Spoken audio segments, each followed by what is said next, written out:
मैं 13 साल की यतीम खूबसूरत बच्ची थी जब मेरी फूफो ने मुझे 2 लाख में पठान को बेच दिया।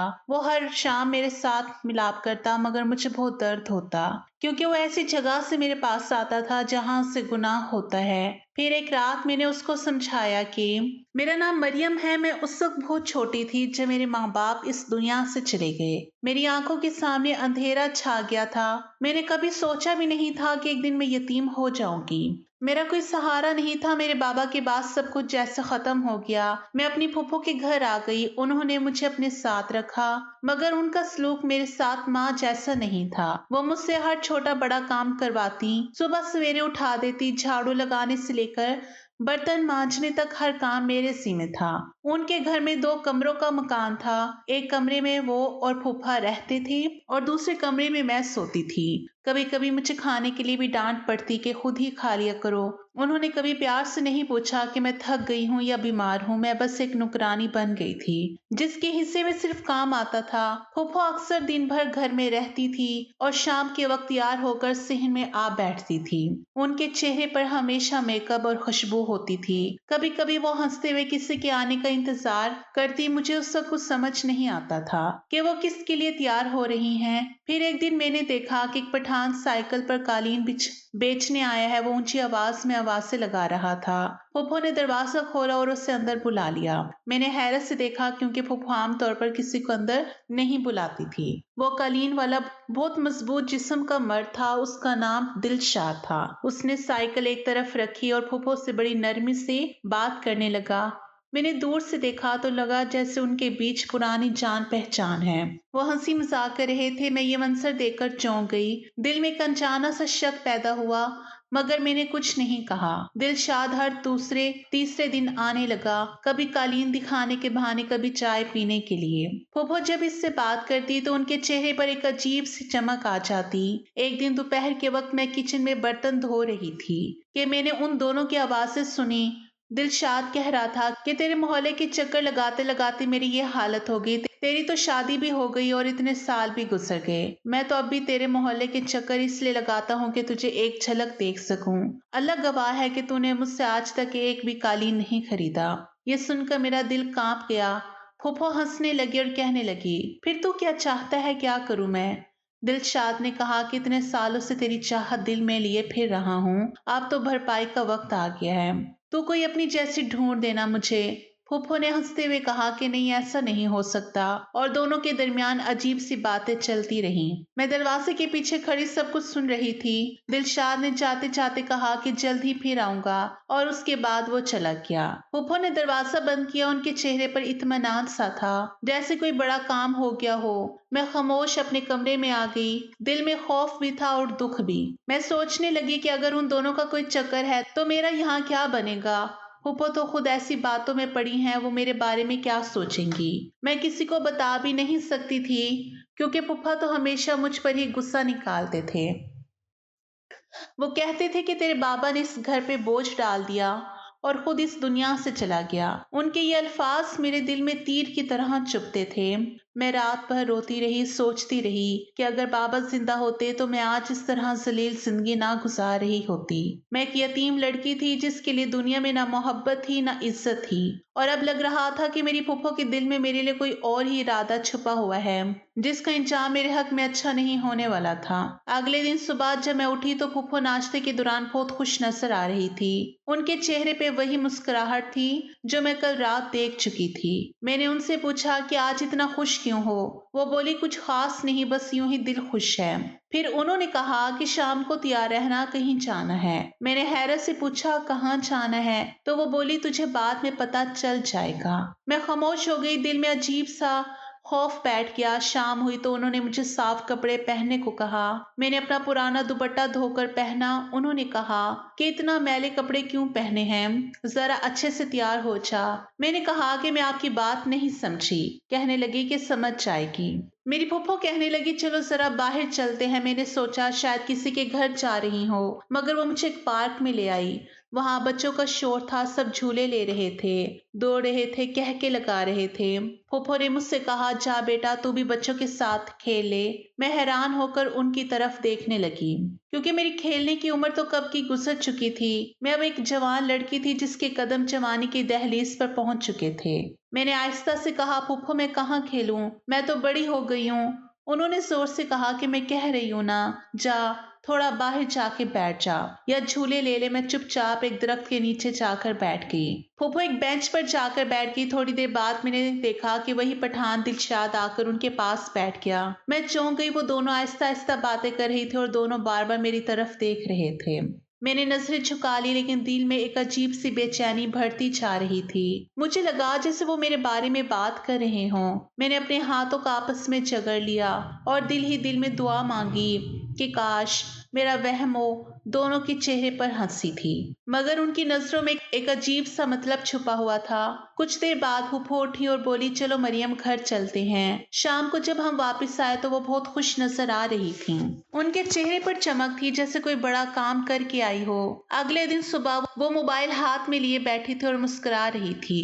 मैंने झाड़ू लगाते हुए उनसे पूछा कि फूफो आप क्या देख रही हैं। उन्होंने हंसते हुए कहा कि अपने लिए कपड़े देख रही हूँ। एक एक सूट 8-8 हजार का है। मैंने हैरान होकर कहा कि आप तो कभी इतने महंगे कपड़े नहीं पहनती। तो उन्होंने कहा, हाँ दिल तो करता था मेरा भी महंगे कपड़े पहनने का, लेकिन कभी इतने पैसे नहीं दिए। अब अपने लिए बहुत सारी शॉपिंग करूंगी। मैंने हंसते हुए कहा कि क्यों, क्या कोई इनाम निकलने वाला है। तो वो बोली, नहीं मेरी लॉटरी निकलने वाली है और मुझे तो पता ही नहीं था कि मेरी लॉटरी निकल आएगी, लेकिन अब निकलने वाली है। इसी तरह ये सारी शॉपिंग करूंगी। मैं उनकी बात समझ नहीं पाई। मैंने कहा, फूफो कैसी लॉटरी। वह हंसी और मेरी तरफ देखकर बोली, अब ये ना सोचना कि तेरे लिए भी कुछ खरीदूंगी। तेरे लिए कुछ खरीदने की जरूरत नहीं है। मेरी लॉटरी निकल रही है तो तुझे तो पूरा बैंक मिल रहा है। मुझे उनकी बातें मेरे सर के ऊपर से गुजर गई, लेकिन दिल में एक अनजाना सा डर बैठ गया। उसी रात मैंने उन्हें और उनके शोहर को बातें करते सुना। फूफो कह रही थी कि मरियम की शादी करवा देते हैं। एक आदमी है जिसकी खूबसूरती पर मर मिटा है, इससे शादी कर लेगा। वो कह रहा था कि इसको पसंद करता है। मैं कमरे के दरवाजे के पीछे छुपकर सुन रही थी। फूफो के शोहर ने कहा कि हम इसकी शादी के लिए पैसे कहाँ से लगाएं। कहाँ है पैसे। फूफो ने फौरन कहा कि सारे पैसे वो खुद लगाएगा, बल्कि हमें भी कुछ पैसे देगा। बस आप हाँ बोल दे। वो बोला, अगर ऐसा है तो फिर निकालो इसको यहाँ से। वैसे भी जब से यहाँ आई है सारे काम ये करती है, तुम कोई काम नहीं करती, मोटी होती जा रही हो। फूफो ने हंसते हुए कहा, अच्छा अच्छा ठीक है। मैं सब सुनकर पत्थर की मूरत बन गई थी। मुझे अगले दिन पता चला कि मेरी फूफो ने मुझे दिलशाद के हाथ बेच दिया है। मेरी कीमत 2 लाख रुपए लगाई गई थी। मैं ये सुनकर साकत रह गई थी, जैसे जमीन मेरे कदमों के नीचे से निकल गई हो। फूफो के लिए मैं बस एक सौदा थी, कोई बेटी या भांजी नहीं थी। वो पैसों की खातिर मुझे एक अजनबी के हवाले करने जा रही थी। जल्दी मेरी शादी तय हो गई। दिलशाद ने खुद आकर सारे इंतजामात किए। उसने कहा कि वो खुद गवाहों को बुलाएगा, मौलवी साहब को भी खुद लाएगा, मिठाई भी वही लेकर आया। फूफो बार बार हंसती रही, कहने लगी कि अब तो दिलशाद मेरा पुराना कर्जा चुका रहा है। उसने जाते जाते फूफो से कहा कि तू तो मुझे मिली नहीं, लेकिन तेरे जैसी एक कम सुन कली मुझे मिल गई है। तेरा बहुत शुक्रिया। मेरे आंसू बह रहे थे।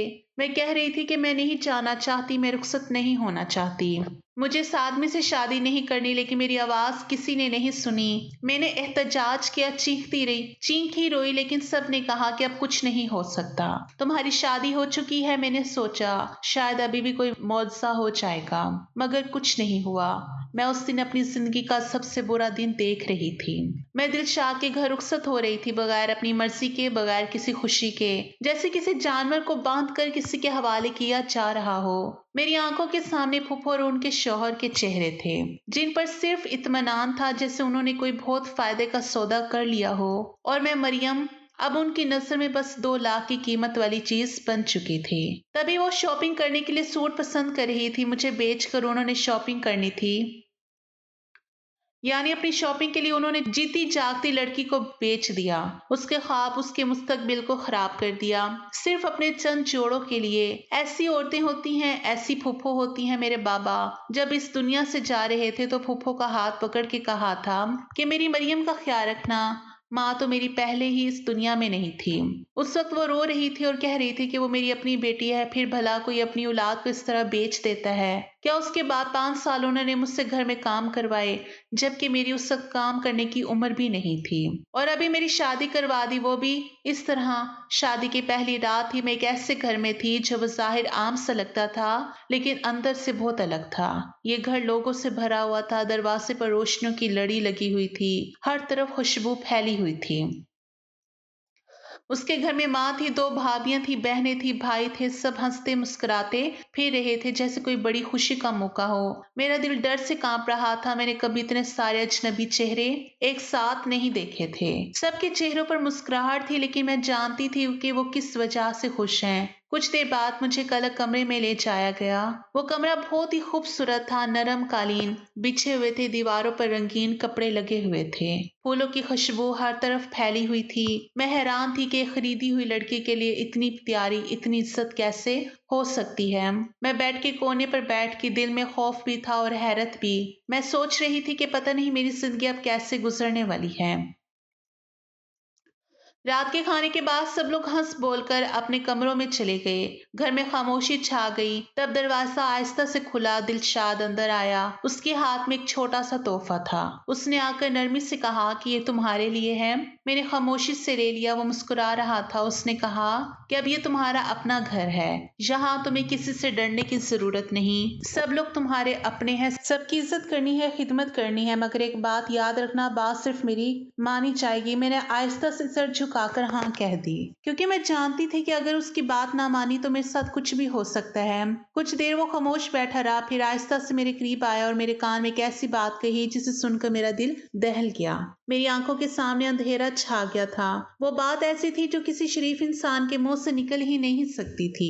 मैंने फौरन कोई बहाना बनाकर उस बात को टाल दिया, मगर उसकी आंखों में अजीब सी जिद थी कि वो बोला कि मुझे इसी तरह अच्छा लगता और मैंने इसी तरह तुम्हारे साथ वक्त गुजारना है। मैंने दिल ही दिल में कहा कि या अल्लाह, ये मैं कहाँ आ गई हूँ। उसकी बात बिल्कुल गैर शरई थी, एक ऐसी बात जिसे दीन भी मना करता है और शरीयत भी। मैंने कई दिन तक बहानों से खुद को बचाया। कभी बीमार बन गई, कभी कह दिया कि तबीयत ठीक नहीं, मगर वो समझदार आदमी था। एक दिन उसने मेरी बातों पर ध्यान नहीं दिया और वो दिन मेरी जिंदगी का सबसे बुरा दिन बन गया। उस रात मेरे साथ वो नहीं हुआ जो एक दुल्हन के साथ होता है, बल्कि इससे भी ज्यादा खतरनाक हुआ, और वो काम जिससे इस्लाम भी मना करता है और जिससे गुनाह कबीरा कहा जाता है।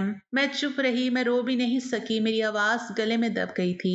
मेरे जिस्म से ज्यादा मेरी रूह जख्मी थी।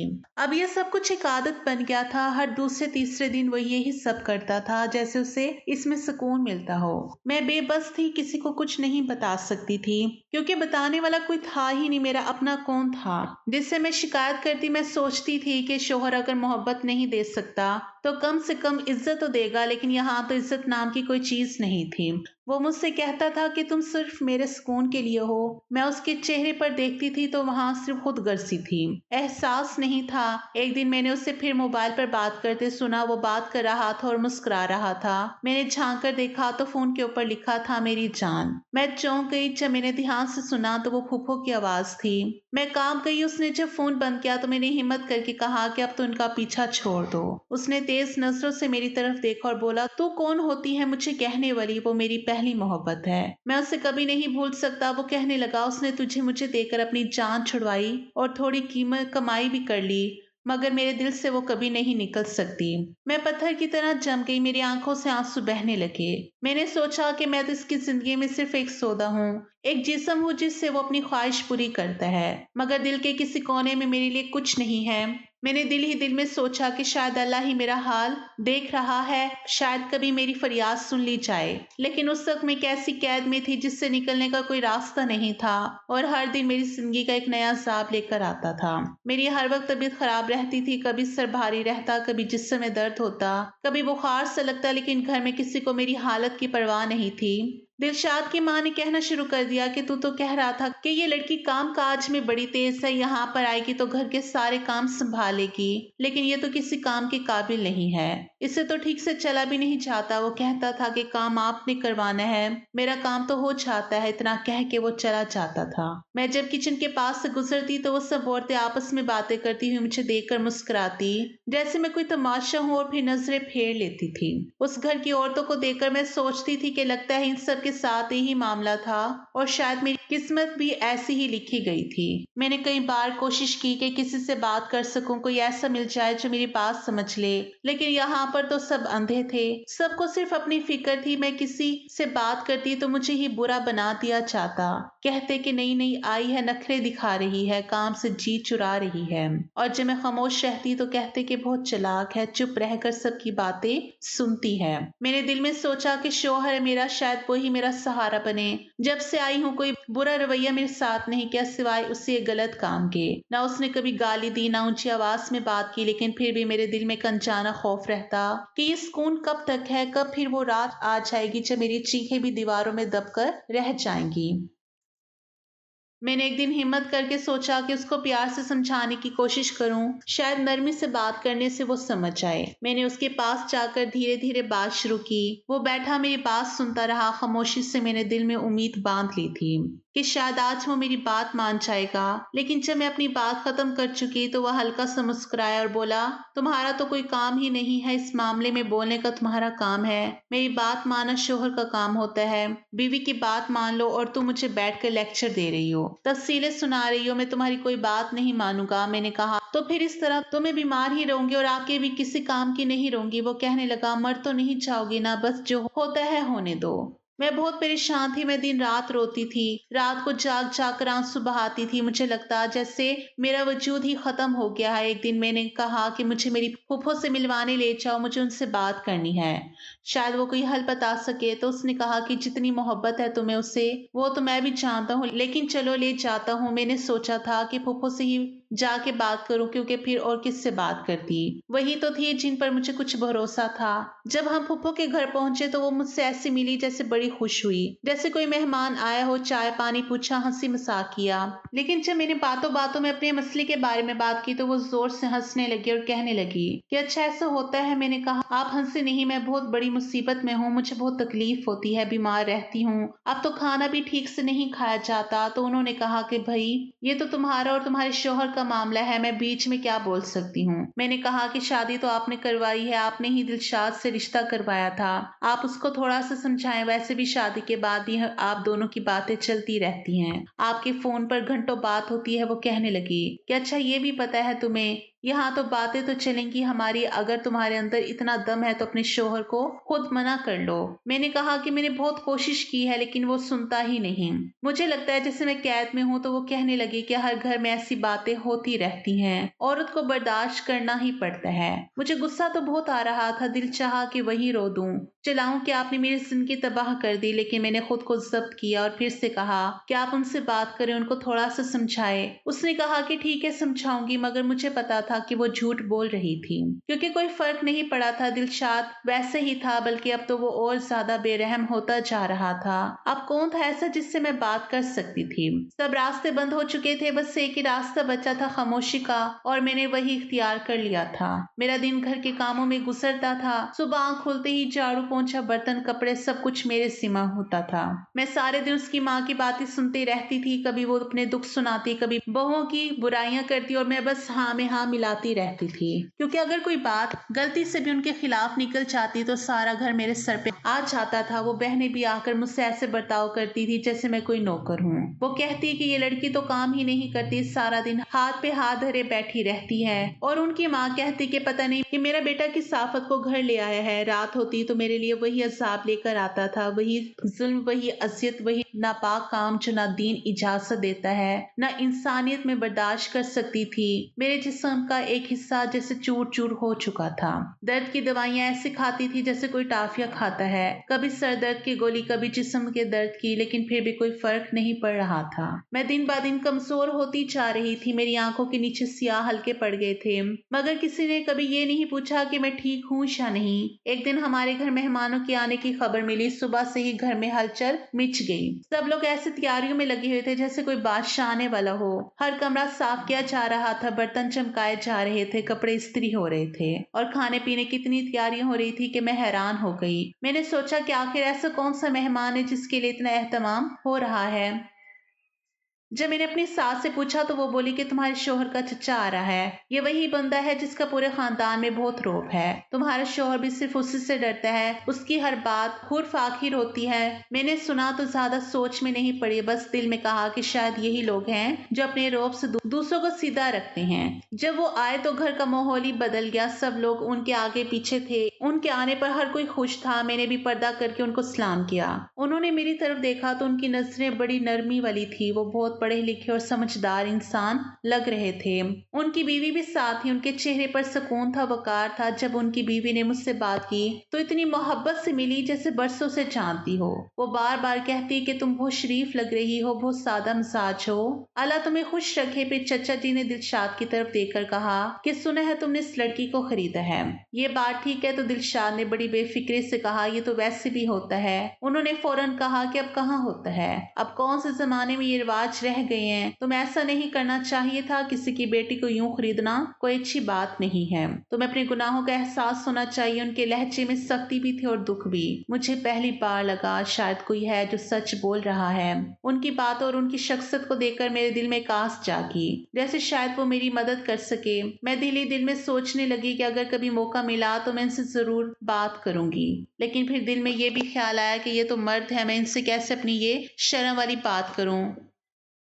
फिर मैंने इरादा किया कि उनकी बीवी से बात करूंगी, मगर यहाँ पर कोई मौका ही नहीं मिला। कोई भी मुझे उनके साथ अकेला नहीं छोड़ता था, हर वक्त कोई ना कोई इर्द गिर्द होता था। जब वो लोग जाने लगे तो जाते जाते हमें अपनी एक शादी की दावत देके मैं अंदर ही अंदर खुश हो गई कि इसी बहाने उनसे दोबारा मिलने का मौका मिल जाएगा। शायद इस बार मैं अपनी बात कह सकूं। जब शादी का दिन आया तो मेरी सास भी जाने के लिए तैयार थी, लेकिन एंड टाइम पे उनकी तबीयत खराब हो गई। तो दिलशाद ने कहा कि तुम दोनों को ही जाना है।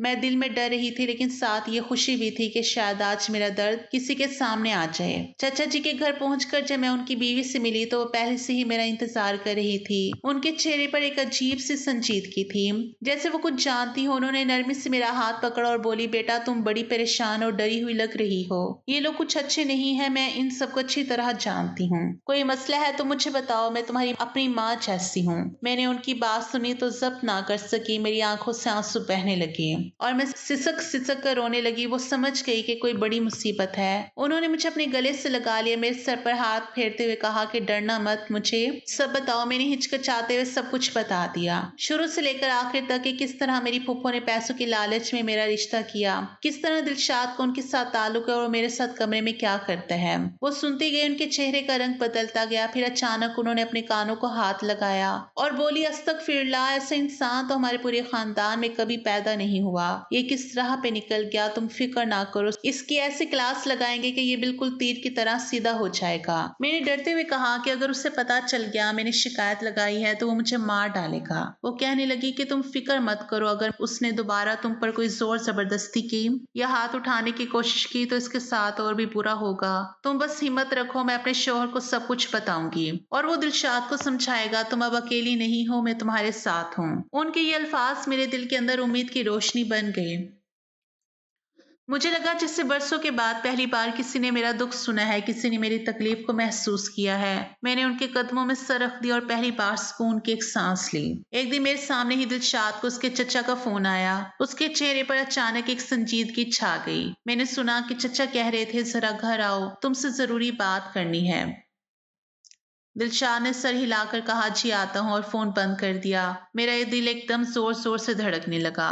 मुझे डर लग रहा था कि अगर चचा ने उसके सामने सब कुछ कह दिया, किसी तरह उसे पता चल गया कि बात मुझसे पहुंची है, तो पता नहीं वो क्या करेगा। मैंने अपने दिल को समझाया कि शायद वो सिर्फ कारोबार या जमीन जायदाद की बात करने के लिए बुला रहे हैं, मगर दिल का खौफ किसी तरह कम नहीं हो रहा था। वो शाम को वापिस आया तो उसका रवैया बिल्कुल अलग था। उसकी आंखों में वही सख्ती नहीं थी जो हमेशा होती थी, बल्कि वो मुझे अजीब सी नजरों से देख रहा था, जैसे सोच रहा हो कि मैं कैसी हूँ, क्या महसूस करती हूँ। मैं उसके चेहरे के तासुरात पढ़ने की कोशिश कर रही थी, लेकिन कुछ समझ नहीं पा रही थी। वो खामोशी से मेरे करीब आया, फिर एक लम्हे के लिए रुका और बोला, आज रात सुकून से सो जाओ। मैंने हैरान होकर उसकी तरफ देखा, क्योंकि ये पहला मौका था जब उसने मुझे इस तरह नरमी से बात की थी। फिर वो बोला कि सुबह मैं अपने घर वालों से बात करूंगा और तुम्हें साथ लेके चचा के घर शिफ्ट हो जाऊंगा। मैं बिल्कुल हैरान रह गई। अगली सुबह जब उसने अपनी माँ और बहनों को बताया कि हम चचा के घर जा रहे हैं तो घर में जैसे हंगामा मच गया। सब कहने लगे कि हमारे घर के काम काम कौन करेगा, बर्तन कौन धोएगा, खाना कौन बनाएगा, दिलशाद ने इत्मीनान से कहा कि नौकर रख लो और फिर बगैर किसी बहस के सामान पैक करने लगा। मैं चुपचाप उसके पीछे देखती रही। दिल में खौफ भी था लेकिन एक अनोखी सी उम्मीद भी जाग रही थी। शायद अब मेरी जिंदगी बदलने वाली थी। हम चचा के घर पहुंचे तो चचा ने हमें बहुत प्यार से इस्तकबाल किया। मुझे लगा जैसे मैं किसी नए जहां में आ गई हूँ। वो घर नहायत पुरसुकून और साफ सुथरा था। उनका बर्ताव इतना अच्छा था कि मैं हैरान रह गई। उन्होंने मुझे बेटियों जैसा प्यार दिया। मैं उनकी बहू बन के रहने लगी मगर उन्होंने कभी मुझे बहू नहीं कहा। वो कहती थी कि तुम तो मेरी अपनी बेटी हो। सबसे बड़ी बात यह थी कि दिलशाद बिल्कुल बदल चुका था। वह मेरे साथ वो जुल्म नहीं करता था बल्कि बड़े प्यार और नरमी से बात करता था। वह मुझ पर गुस्सा नहीं करता था, ना ही वो हराम काम का जिक्र करता था, बल्कि वो मेरा ख्याल रखता था। मेरे लिए चीजें लाता था, कभी फूल, कभी कपड़े, कभी चॉकलेट। वो कहता था कि तुम खुश रहो तो मेरा दिल खुश होता है। मैं उसकी इस तब्दीली को देखकर हैरान भी थी और मुतमईन भी। वो मुझे सैर करवाने के लिए ले जाता था, पार्क ले जाता, बाजारों में घुमाता, कहता था अब तो मेरी इज्जत हो, मेरी जिम्मेदारी हो।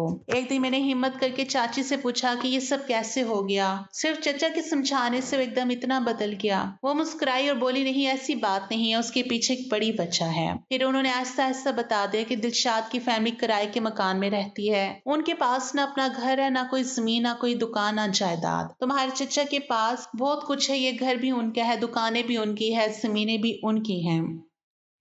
और क्योंकि हमारी कोई औलाद नहीं है, हमने फैसला किया है कि हम अपनी सारी जायदाद और दिलशाद के नाम कर देंगे। फिर वो थोड़ी देर रुक कर बोली, लेकिन उसके साथ एक शर्त है। तुम्हारे चचा ने साफ साफ कहा है कि अगर दिलशाद ने उस लड़की को खुश नहीं रखा, अगर उसकी आंखों में कभी एक भी आंसू आया या उसने दोबारा को शिकायत की, तो उसे जायदाद में 1 रुपया भी नहीं मिलेगा। तुम्हारे चचा ने यही बात उससे सामने बैठकर कही और तब से वो बदल गया। वो डरता है कि अगर तुम्हारे साथ बुरा किया तो सब कुछ खो देगा। मैं ये सुनकर खामोश हो गई। मेरे दिल में एक अजीब सा सुकून उतरने लगा कि आखिर किसी ने इंसाफ किया है, किसी ने मेरे दुख का इलाज ढूंढ निकाला। मैंने आहिस्ता से कहा, चाची आपने मेरे लिए फरिश्ता बनकर काम किया है। आपने मुझे वो जिंदगी दी जिसकी उम्मीद भी नहीं थी। वो हंस पड़ी और बोली, बेटी मैंने सिर्फ अपना घर संवारने की कोशिश की है। मुझे भी तो बहू चाहिए थी, बेटी चाहिए थी, तुम आ गई तो मेरा घर भी भर गया। मैंने उनके हाथ चूम लिए। मेरी आंखों में आंसू थे, लेकिन ये आंसू दुख के नहीं थे बल्कि सुकून और शुक्र के थे। मुझे लगा कि मैंने जितनी मुसीबतें उठाई थी, इन सब का सिला मिल गया था। अब मैं खुश थी। मेरी जिंदगी में पहली बार सुकून था। अब मैंने जान लिया था कि सब्र का फल हमेशा मीठा होता है और कभी कभी इंसान को निजात किसी अजनबी के अल्फाज से मिल जाती है, जैसे मुझे चची की मोहब्बत से मिली थी।